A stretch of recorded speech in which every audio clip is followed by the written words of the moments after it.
السلام علیکم ورحمۃ اللہ وبرکاتہ۔ عزیزان ایمان،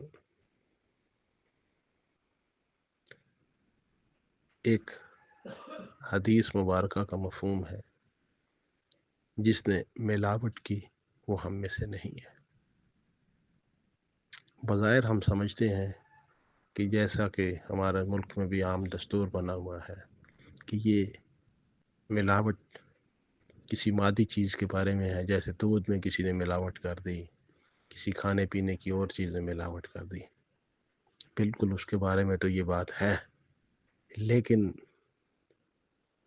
اس کو دوسرے تناظر میں دیکھیں تو یہ بات وہاں پہ بھی صادق آتی ہے۔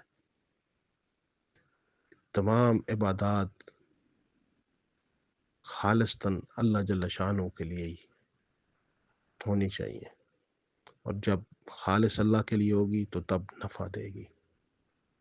جب اس کے اندر اللہ کا غیر آ جائے گا، یعنی ملاوٹ ہو جائے گی، تو وہ پھر نفع کے بجائے نقصان دے گی۔ ایک حدیث مبارکہ کے مفہوم کے مطابق جو بندہ نماز پڑھتے ہوئے اس وجہ سے خشوع و خضوع کا مظاہرہ کرے کہ لوگ دیکھ رہے ہیں اور وہ جانے کہ جی یہ بہت عابد زاہد ہے، تو وہ اپنے رکوع و سجود میں زیادہ اہتمام کرنے لگے تو اس نے بھی ریا کی۔ تو اب اور اس کے اوپر بہت سخت وعید آئی۔ اب آپ دیکھیں کہ اس حد تک اہتمام کرنا کہ اپنی عبادات کو خالصتاً اللہ جل شانہ کے لیے رکھنا، یہ بہت ہی ضروری ہے۔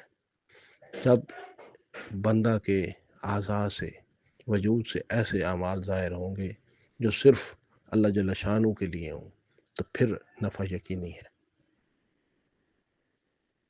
اور اگر اس کی غرض اللہ کا غیر ہے تو پھر اللہ کے ہاں اس کے لیے کوئی نفع نہیں ہے۔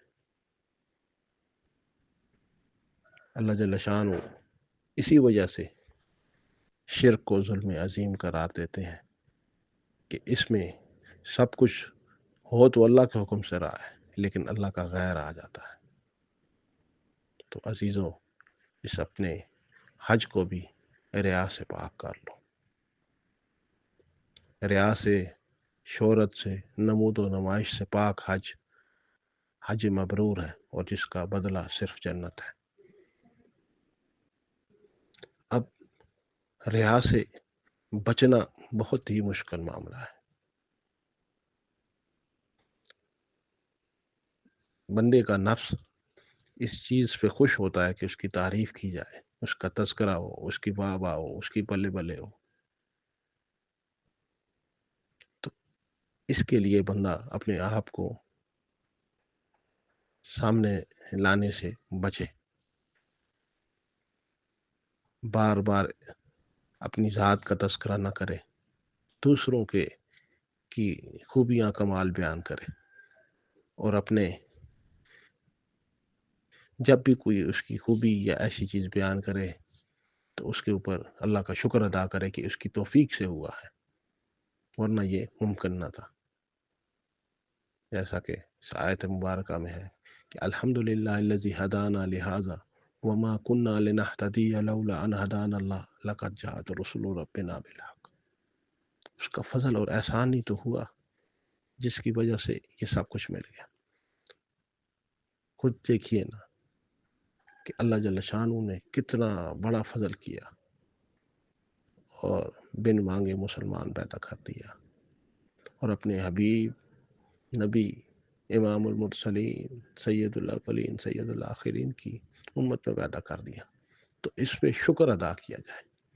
جب بھی کوئی اچھا کام ہو تو اس وقت یہ کہے کہ یہ صرف میرے اللہ کا کرم اور فضل ہے، اور جب بھی کوئی غلطی ہو تو اسے اپنا قصور مانے۔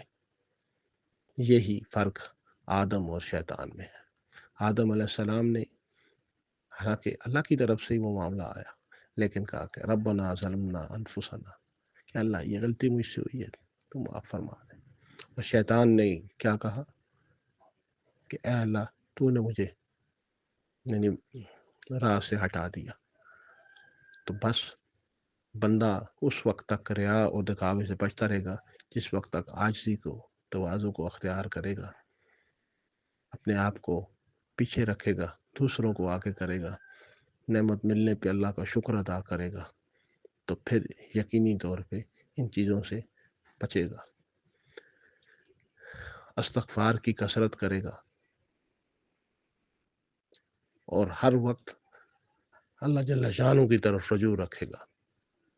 عزیزو، جس طرح سے عزت اور خوشامد بالکل قریب قریبی ہوتے ہیں، پتہ ہی نہیں چلتا کہ بندہ کسی کی عزت کرتے کرتے اس کی خوشامد میں چلا جاتا ہے، اسی طرح ریا کا بھی پتہ ہی نہیں چلتا کب اندر آ جائے۔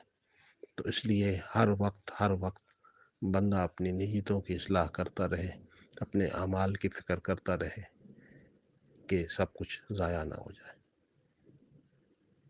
اللہ جل شانہ اپنا فضل و احسان والا معاملہ فرمائے، اور ریا اور دکھاوے سے محفوظ فرمائے، اور ہر عمل خالصتاً اللہ جل شانہ کی رضا کے لیے کرنے کی توفیق نصیب فرمائے۔ وما علینا الا البلاغ المبین۔